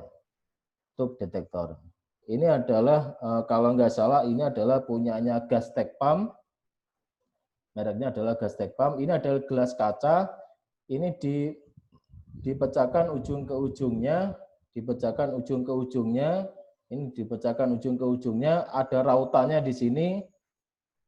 Ya, ada rautannya, artinya gelas kacanya ini dimasukkan ke dalam di sini, kemudian dipecahkan, di rautannya dimasukkan. Ini ada gambar segitiga, ya. Kalau saya tunjukkan pakai kursor, gambar segitiga kebalik di ujungnya ini harus mengarah kepada kita, harus mengarah ke arah kita atau ke arah penggunanya. Jangan sampai arah segitiga ini kebalik ya. Yang saya tunjukkan dengan kursor ini, jangan sampai arah segitiga ini kebalik. Karena kalau segitiga ini kebalik, maka pembacanya juga tidak valid. Juga tidak valid. Nah, ketika kita sudah masukkan dengan gambar segitiga ini menuju ke kita, menuju ke arah pengguna, kemudian ini hand pump ini bisa kita pencet-pencet supaya gas ini bisa masuk ke dalam gelas kaca ini. Nah, gelas kaca ini terdapat di dalamnya adalah kertas reagen kimia. Sama persis dengan prinsip cara kerja dari test pack atau alat pengetes gamilan tadi ya. Jadi ini ketika ada paparan gas yang masuk ke dalam gelas kaca ini, kemudian terjadi perubahan warna, ini akan ada perubahan warna yang ditujukan pada skalanya. Pada skalanya. Oke, ini kalau yang gambar atas, ini alat ini sudah discontinue ataupun sudah sangat jarang ditemui di lapangannya. Tapi kalau yang di bawah ini ya dari punyanya Gastech Pump ini masih sering ditemui ketika di lapangan. Di sini ada tarikan setengah dan tarikan full atau tarikan 50% dan tarikan full 100%. Maksudnya bagaimana, Pak? Maksudnya adalah ketika kita masukkan gelas kaca ini, misal dari range 100 sampai 1000 ppm ya. Range skalanya adalah 100 sampai 1000 ppm. Ketika kita tarik setengah tarikan, kemudian misal terbaca di sini adalah 500 ppm, Terus untuk meyakinkan pembacaannya, maka kita tarik lagi sampai full tarikan. Kalau kita tarik full tarikan lagi, itu tidak ada perubahan angka, maka yang terbaca adalah 500 ppm. Itu ya. Maka yang terbaca adalah 500 ppm. Nah, bagaimana Pak ketika kita setengah tarikan ternyata dia sudah mentok di angka 1000 ppm? Maka kita bisa diganti gelas kacanya ini dengan range yang lebih tinggi lagi. Misalnya di range 1000 sampai 2000 ppm. Contohnya seperti itu. Dan pastikan salah satu syarat pengguna ketika menggunakan tube detektor itu adalah pastikan orang pengguna tersebut memakai alat bantu pernapasan. Karena apa? Karena biasanya adalah paparan gas yang terukur itu adalah sudah sangat melebihi dari IDLH atau Immediate Dangerous Life and Health, atau sudah melebihi dari nilai ambang batas paparan yang bisa diizinkan ke manusianya.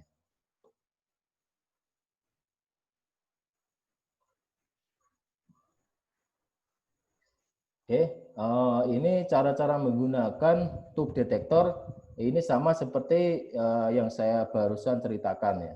Tidak perlu saya baca ulang karena sebenarnya prinsipnya sama seperti yang saya sampaikan barusan. Nah, ini contohnya ya, ada banyak gelas kacanya. Ini adalah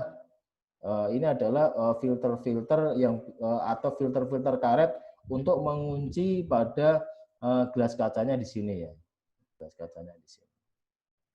Nah, ini adalah kertas reagen kimia dalam tube detektor ya. Jadi kalau kertas reagennya dia menggunakan timbal asetat dan jenis gas yang terukur adalah jenis hidrogen sulfit, maka perubahan warna di kertas kimia di dalam gelas kaca itu adalah coklat.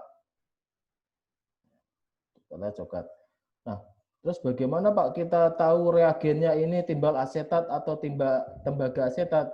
Maka kita bisa tahu, kita bisa baca MSDS dari gelas kacanya tersebut, atau kita bisa baca spesifikasi gelas kaca tersebut kategori reagennya jenis apa. Setelah kita tahu kategori reagen dalam gelas kaca di tube detektor tersebut, maka kita baru tahu akan perubahan warnanya, termasuk juga jenis gas yang kita ukur itu.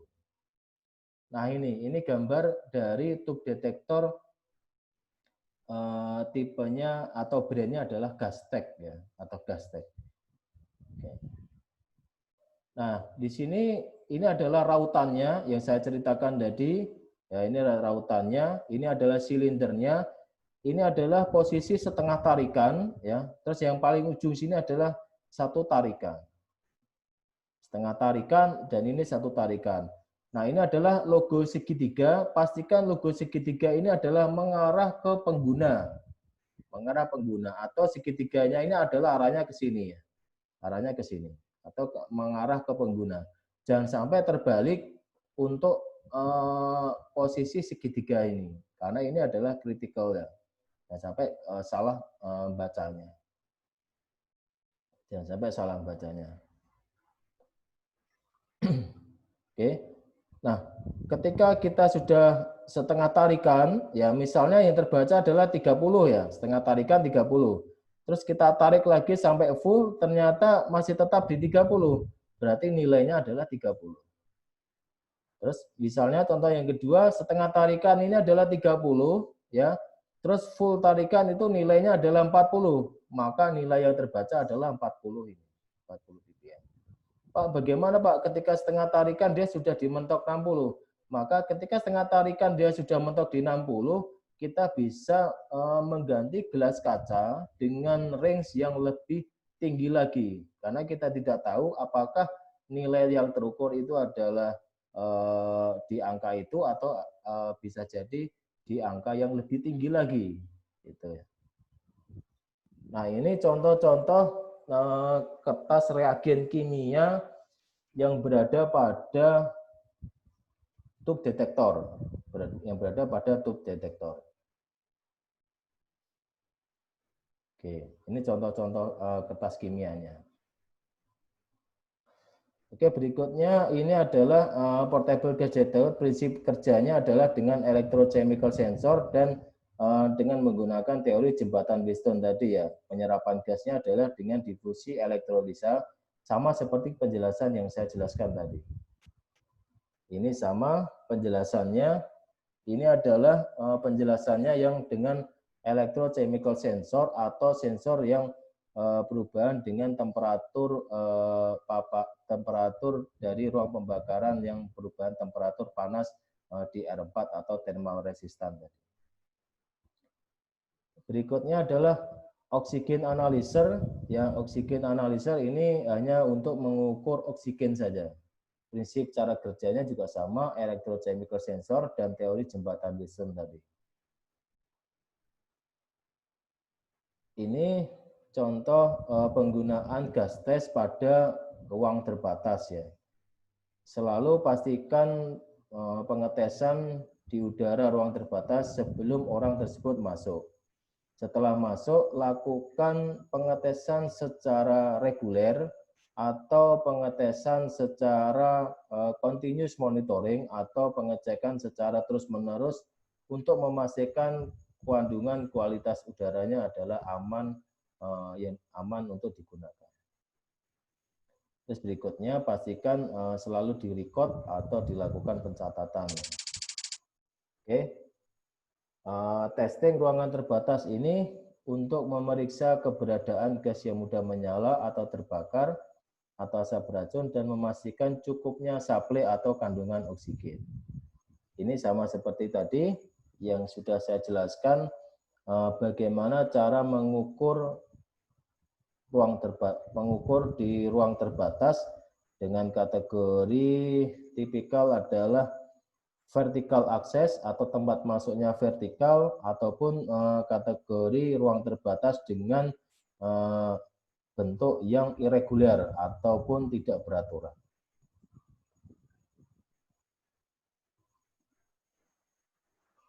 Ini juga salah satu contoh kompartemen dari confined space dengan tipe yang irregular. Dengan manhole berada di atas.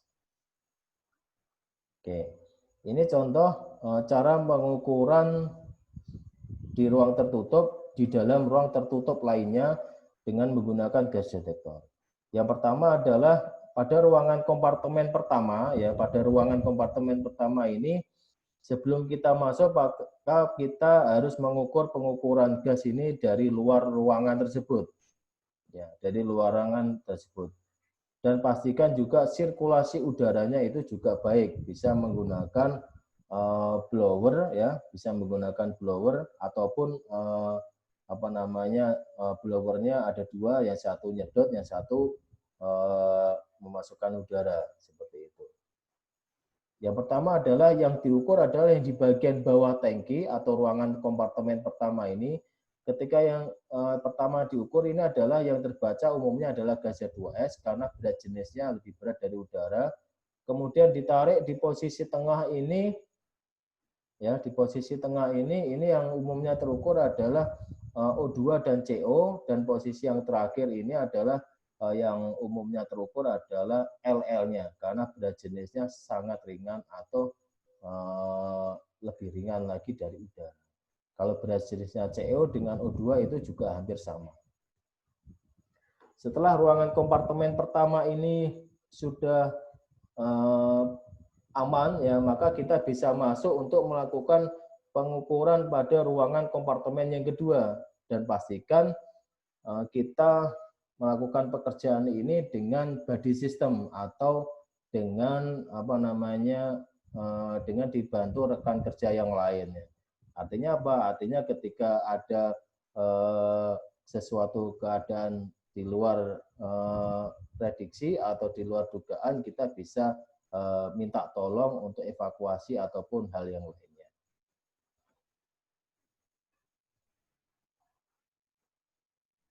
Oke, berikutnya adalah tipe ruang tertutup dengan banyak penyekat. Ya, tipe ruang tertutup dengan banyak penyekat. Tipe ruangan seperti ini lebih sering ditemui ketika ada maintenance kapal pada dockingnya. Ketika kapal bersandar pada di docking yard atau di pelabuhannya, maka ini ruangan-ruangan di dalam ini sering kita jumpai pada di bawah lambung kapal. Ruang tertutup dengan penyekat, cara sampling atau pengambilan gasnya itu sama dengan tipikal tadi, tetapi model ini tidak punya ventilasi yang baik. Tidak punya ventilasi yang baik. Karena itu setiap pengujiannya adalah dengan memasuki setiap kompartemen atau ruangan itu secara bertahap. Secara bertahap. Nah, ini seperti yang saya ceritakan tadi, ya. Pada ruang tertutup dengan tipikal manhole-nya adalah secara vertikal, ya. Yang paling bawah itu adalah hidrogen sulfid karena dia berat jenisnya lebih berat dari udara. Yang kedua adalah karbon monoksida, dia hampir sama dengan udara. Dan yang ketiga itu adalah metan atau LL, itu sangat ringan dari udara. Karena itu ketika menggunakan gas detektor, pastikan 3 tempat atau 3 titik ini diambil datanya.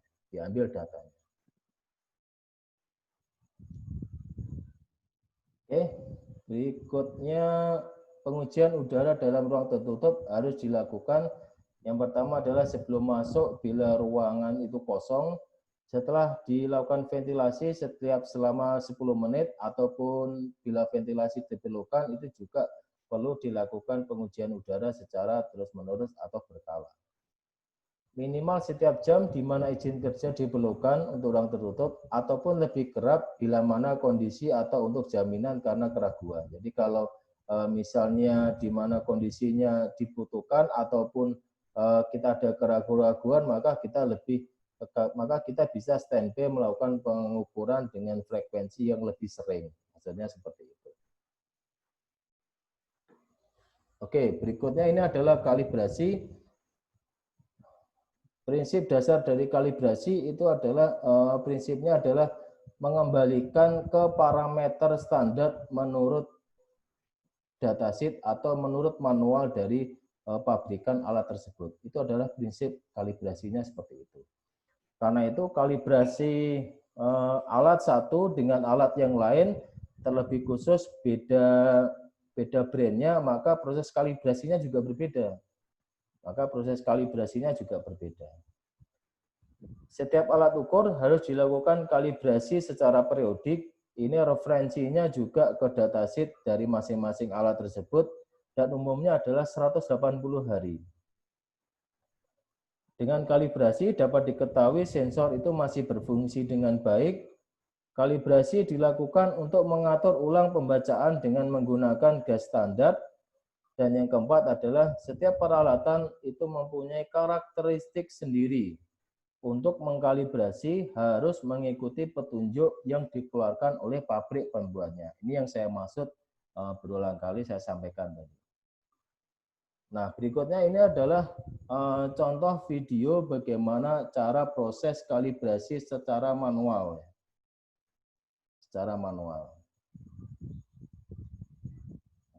Mana ya?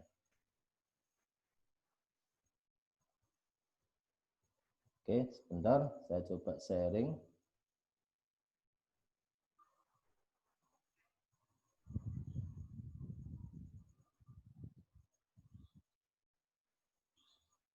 Oke, ya videonya seperti ini ya, sebentar.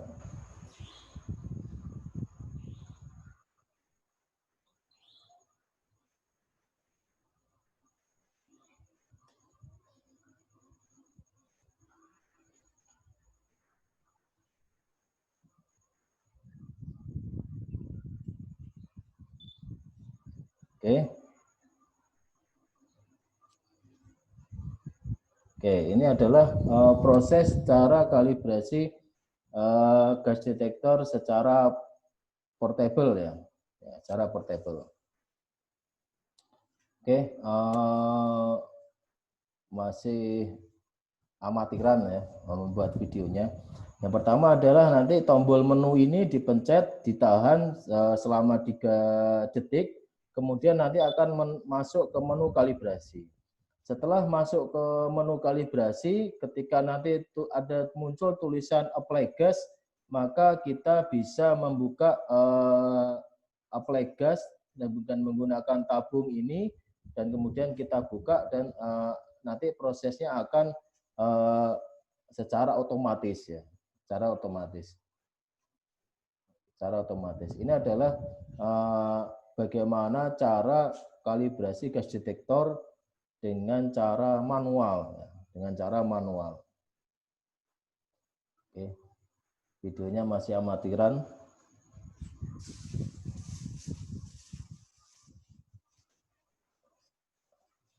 Tabung ini adalah tabung gas standar ya, tabung gas standar. Oke, nanti ketika sudah mencapai setting value-nya, maka dia akan counternya akan berhenti ya. Ini saya cepatkan. Kemudian nanti akan muncul nilai di sini. Di sini akan muncul nilai kaldunya adalah 180 atau 180 hari. Karena itu kalibrasinya akan valid sampai 180 hari. Nah, di sini akan muncul kalau ada tulisan kaldu 180D, artinya gas detektor tersebut barusan dikalibrasi dan masih aktif atau kalibrasinya masih valid sampai 180 hari kemudian.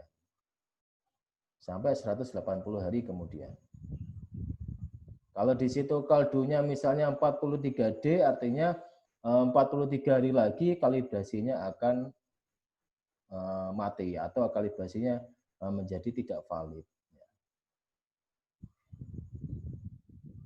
Oke, berikutnya. Oke, ini contoh tadi ya. Kemudian yang berikutnya ini adalah kalibrasi gas detektor secara otomatis dengan docking. Maksudnya secara otomatis dengan docking itu adalah di sini nanti ada menunya ya, mulai tombol powernya. Nanti gas detektor ini dimasukkan ke dalam dockingnya ini. Kemudian ini ditekan tombol salah satu tombol dari 4 ini, kemudian kita tekan dan nanti proses kalibrasinya akan berjalan otomatis ya, termasuk dia membuka regulator dari tabung gas itu juga bukaannya secara otomatis. Dan dia juga terrecord datanya yang dihubungkan dengan komputer. Ini contoh kalau menggunakan docking dari BW Honeywell. Ini kalibrasinya secara otomatis. Kalau yang ini adalah kalibrasinya secara manual. Terus berikutnya satu hal yang penting adalah pastikan tabung gas ini adalah tabung gas menggunakan tabung gas standar. Masa kalibrasinya masih valid dan ini ada tulisan di sininya. Masa kalibrasinya masa expire-nya sampai berapa tahun. Nanti akan ada label di sininya. Dan pastikan label pada tabung gas standar ini masih valid. Isi tabungnya tidak expire. Gitu ya, si tabungnya tidak expire. Dan nilai span gasnya juga sama. Artinya nilai span gas di gas detektor ini, nilai span gasnya juga sama dengan nilai span gas pada tabung ini. Oke, baik. Terima kasih untuk materi hari ini, malam ini ya. Sampai jumpa di sesi berikutnya SCBA untuk self-contained breathing apparatus. Mungkin ada pertanyaan yang lain, silakan Bapak-bapak, Ibu-ibu. Ini ada pertanyaan Pak dari Kak Muhammad Amrul Faruk. Untuk penggunaan blower, lebih tepatnya itu memasukkan udara ke ruang terbatas atau mengeluarkan udara dari dalam ruang terbatas, Pak? Terima kasih. Oke, dari Pak Muhammad Amrul Faruk. Bagusnya adalah mengeluarkan udara dari dalam ruang terbatas. Karena kalau kalau manualnya cuma satu ya, maka lebih baik lagi kita keluarkan udaranya. Karena kalau manhole-nya cuma satu, udaranya dari luar dimasukkan, ya belum tentu nanti udara yang di dalam itu misalnya terdapat bahaya gas H2S bisa keluar karena manhole-nya cuma satu. Tapi kalau manhole-nya ada dua, maka lebih baik ada yang udara masuk dan ada udara yang keluar.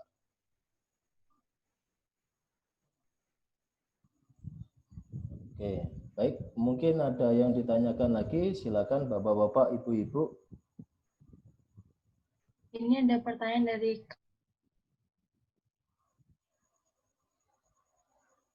dan menunjukkan kaldu 180D. Apakah selama 180D itu tak perlu dilakukan kalibrasi lagi walau sudah dilakukan pengukuran berkali-kali? Oke, baik. Pertanyaan dari Pak Muhammad Fatoni. Kalau alat ukurnya sudah dikalibrasi dan menunjukkan kaldunya 180D, apakah selama 180D itu tidak perlu dilakukan kalibrasi lagi walau sudah dilakukan pengukuran berkali-kali? Jawabnya tidak perlu. Tetapi sebaiknya dilakukan BAM test setiap hari. Fungsi dari BAM test itu adalah memastikan kita memastikan gas detektor tersebut sensornya efektif untuk pembacaan gas, atau kita supaya lebih mengetahui sensor dari gas detektor tersebut mempunyai respon yang baik jika ada paparan gas atau apply gas dari tabung gasnya. Demikian jawabannya.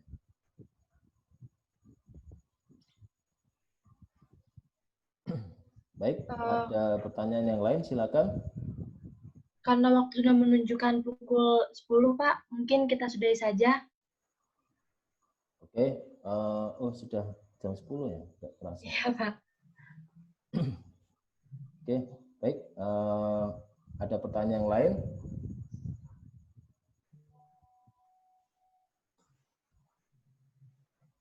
Mungkin kalau misalnya tidak ada pertanyaan lagi, kita cukupkan saja malam ini. Alhamdulillah, materi sudah selesai disampaikan oleh pemateri kita yang sangat luar biasa. Kami ucapkan terima kasih kepada pemateri yang telah memberikan banyak sekali informasi dan ilmu buat kita semua.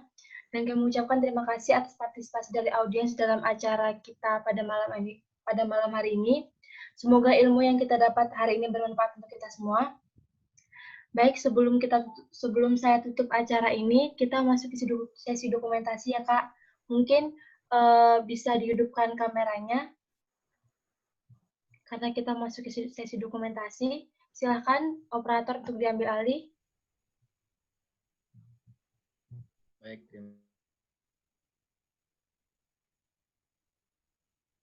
dulu baru bisa kelihatan semuanya.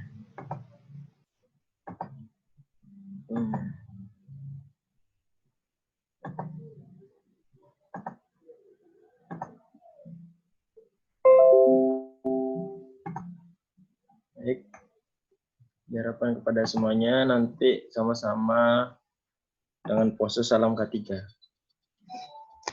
Salam K3. Di sini ada 3 slide. Baik, untuk slide yang pertama, 1, 2, 3. Baik, lanjut ke slide yang kedua. 1, 2, 3. 1, 2, 3. Lanjut slide yang ketiga, yang terakhir. 1, 2, 3.